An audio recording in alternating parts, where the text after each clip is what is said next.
निषाद राजनीति के डॉक्टर कहे जाने वाले डॉक्टर संजय निषाद हमारे साथ मौजूद हैं, उनसे बात करेंगे। जातिगत जो है गणना को लेकर, आरक्षण को लेकर क्या कुछ आपके विचार हैं? हम विचार नहीं, एक एससी मछुआ एससी आरक्षण धोखेबाज मतलब उनको धोखेबाज पर्दाफाश यात्रा निकाल रहा हूँ कि इनको पर्दाफाश किया जाए कि देश की लड़ाई निषादों ने लड़ी है, अंग्रेज़ों से लड़ी। अंग्रेज़ों ने क्रिमिनल कास्ट घोषित किया 12 अक्टूबर 1871 में। पहले सड़क नहीं था, नदियों से आते जाते थे। हमारे लोगों को अंग्रेज़ों को मारने के नाते क्रिमिनल कास्ट घोषित करके हमें उजाड़ दिया। Criminal types act inquiry committee 1949-50 कहता है कि इन मछुआरों की दशा SC ST से बहुत ख़राब है। SC का जो एक्ट है ब्रिटिश गवर्नमेंट ने बनाया 1931 में। हमारे लोगों की गिनती से तय होता है कि कौन SC है, कौन OBC है, कौन।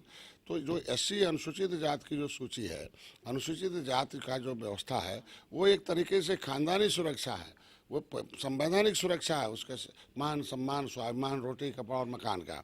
तो हम 1931 में अनुसूचित में थे, 1941 में अनुसूचित में थे। वो देश आज़ाद हो गया 1947 में, आप संविधान 50 बन गया।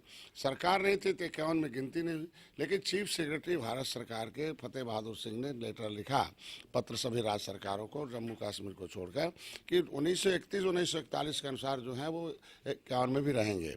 फिर 1961 में गिनती हुई जातिगत, हम 70 लाख थे। हम 1961 तक हम अनुसूचित जाति में हमें संवैधानिक खानदानी सुरक्षा मिलती थी, जो संवैधानिक सुरक्षा। लेकिन इन बेईमानों ने धोखे से हमारे पुकारू नामों को 1991 में OBC में डाल दिया। कौन सा आयोग बना कि जिससे कि रिपोर्ट दिया हो कि निषाद जो है उसकी दशा अच्छी हो गई, 80 से OBC में। जब एक बार राष्ट्रपति नोटिफिकेशन करके केवट मल्लाह को मझवार बना दिया तो राष्ट्रपति से बड़ा तो कोई होता नहीं है। तो बेईमान लोग हैं। संविधान के मुताबिक हम अनुसूचित जाति में हैं, ये बेईमानों के मुताबिक हम OBC में हैं। तो इसके लिए एक अभियान चल रहा है कि हमारा नाम उसमें से जो कटा है, 31 दिसंबर 2016 को राज्यपाल ने पावर होता है कि Uttar Pradesh public service commission जो है, रिजर्वेशन अधिनियम 1994 उत्तर प्रदेश के धारा 13 में राज्यपाल को पावर है कि कौन OBC में रहेगा।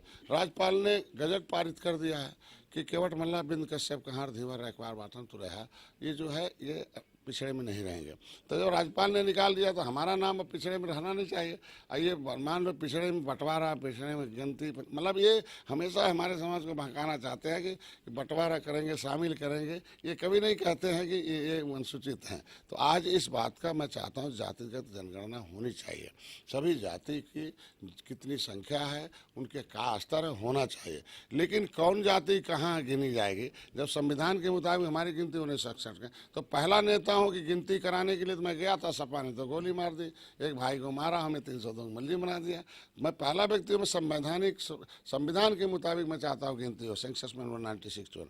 दूसरा, वो 193 जाते हैं उत्तर प्रदेश को जो आज़ाद कराई हैं, अंग्रेजों ने उजाड़ा है, वो पाइपलाइन में है, पॉलीथीन में है, रोड पर है, पटरी पर हैं, उनको क्या करेंगे, कहाँ गिनेंगे? और क्या देश के नागरिक नहीं हैं? तो ये विसंगति दूर हो जाए, गिनती हो। तो मैं चाहता हूँ हमारी गिनती धोखेबाज लोग, जैसे देखो बिहार में गिनती हुई, जब बंगाल देश आज़ाद हुआ तो बंगाल बना, बिहार नहीं बना। बाद में बिहार बना है। तो बंगाल में एक अनुसूचित जाति की सूची में केवट मल्लाह बिंद जो अनुसूचित है।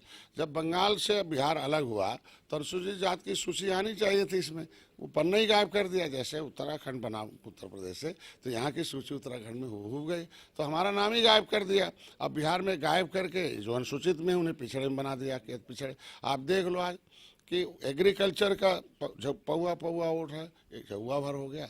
उन्होंने अपनी गिनती गिन ली। वो मुख्यमंत्री हैं, पॉलिटिकल गॉडफादर है भाई अपने कम्युनिटीज़ के, उन्होंने अपनी गिनती इकट्ठा करा दी।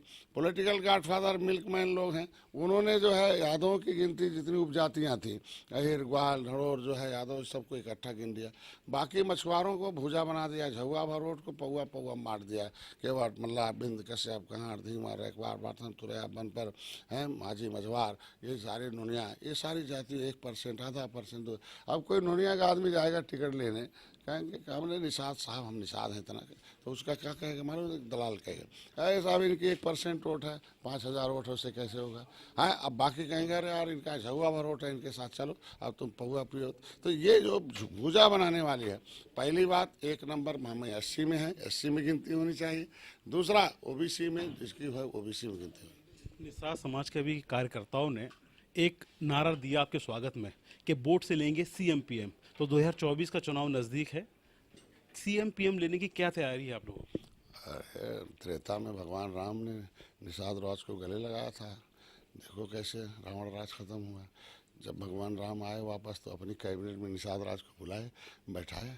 तो हमारा जो नारा है कि अपने वोट से फिर मोदी को पीएम बनाएंगे, अपने वोट से जिस तरीके 2 बार सीएम बनाए हैं, लेकिन आरक्षण लेकर एसपी और डीएम भी बनाएंगे। क्योंकि अब आवाज़ उठ रही है कि सदन में कोई अधिकारियों की संख्या नहीं के बराबर है, दूसरे लोग बड़े बड़े लोग हैं।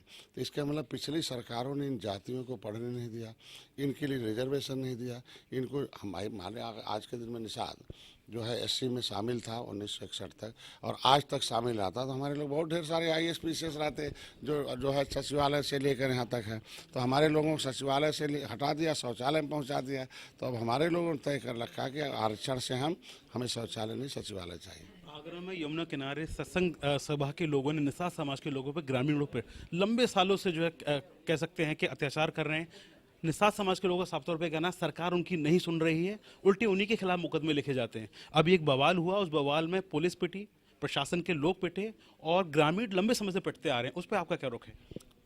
मैं उनका ज्ञापन लेने खुद दिल्ली से चल के आया था और मैं डीएम कमिश्नर एसपी से बात किया। उसकी देन है कि आज प्रशासन वहाँ खड़ा था समाज के साथ, न उसके बाद तो जाता ही नहीं था। तो निषाद समाज के साथ निषाद पार्टी खड़ी है और उन गरीबों के साथ खड़ी है कि उनको विस्थापित नहीं होना है। अगर विस्थापित होना तो स्थापित पहले होंगे, ठीक है। पहले उनको पट्टे थे, चोरी से उनको कैंसिल करके दूसरे को दे दिया। तो ये चीज़ें न्यायालय का है, वो न्याय में निश्चित रूप से उन्हें न्याय मिलेगा। और हम समाज के साथ खड़ा है और समाज हमारे साथ खड़ा, इसलिए आज के दिन में प्रशासन उनके साथ खड़ा हुआ। वो हमारी पार्टी की देन है, इसलिए हम धन्यवाद देते हैं प्रशासन को, कम से कम उसको न्याय दिलाने के लिए खड़ा हुआ और समय आने पर न्याय मिलेगा। निषादों की आवाज़ बुलंद करने वाले डॉक्टर संजय निषाद का साफ तौर पर कहना है कि वो समाज के साथ खड़े हैं। 2024 के चुनावों को लेकर लगातार वो तैयारियां कर रहे हैं और निश्चित ही बीजेपी की जीत के लिए प्रयास कर रहे हैं। अपने साथी अरबाज के साथ सैयद शकील, यूपी की बात, आगरा।